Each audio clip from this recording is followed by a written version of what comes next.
Through the mid-60s, Panagra continued to operate their fleet of 4 DC-8s as far north as Panama. These were the only 4 DC-8-31s ever built. Due to an interchange agreement, Pan Am crews flew the jets from Panama to Miami, and national crews would fly the jets on to New York.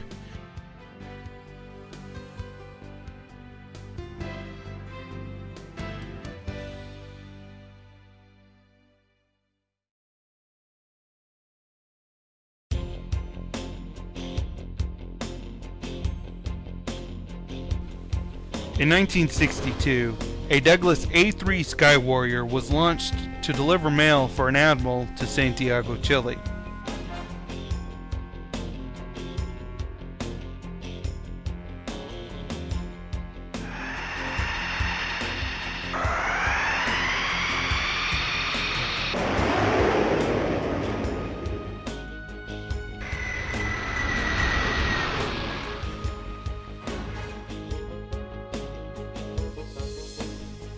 Meanwhile, in Lima, Captain Hummel was also preparing for a takeoff in a Panagra DC-8. Like the A-3 Sky Warrior, his destination was also Santiago.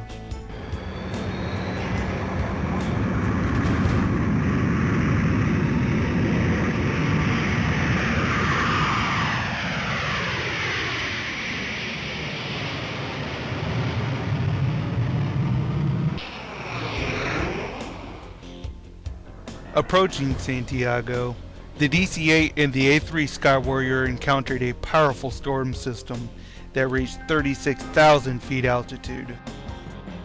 Well, the Navy pilot, as I understand it, was on top of an undercast, and Hummel was coming down from Lima.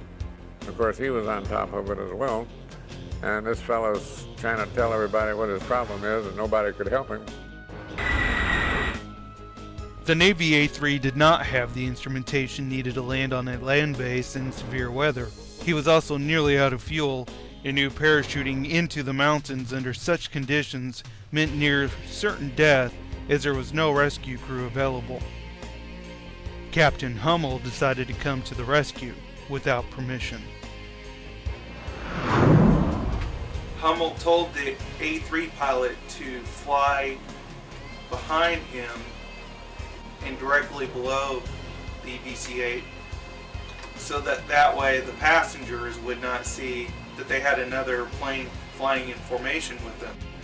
Well, both of them were military. Hummel was ex-Army Air Corps, and the other was a Navy pilot, so they were used to flying formations in there, so it was no problem for him to tuck into Hummel.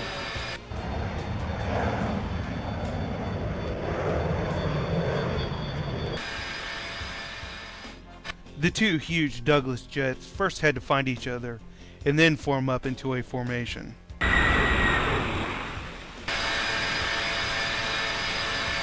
Once the A-3 was tucked close behind the DC-8, they headed into the storm toward the airport. The airport at Santiago was 1,700 feet above sea level. However, the mountains surrounding it ranged in altitude between 12,000 and 23,800 feet.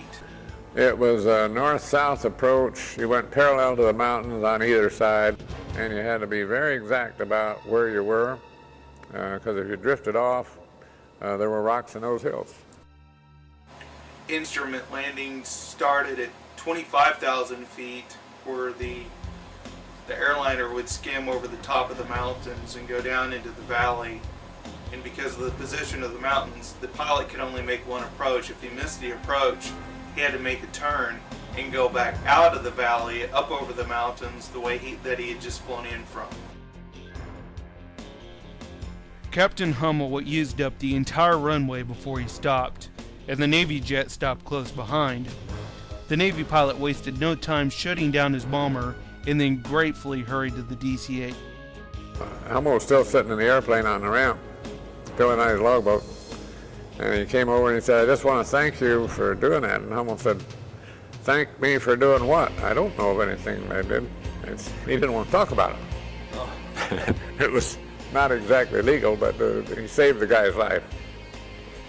Hummel swore the Navy crew to secrecy because he was worried that he would get in trouble for endangering his passengers. If he had called in and said, what should I do? They'd have said, let him stay up there. That's his problem.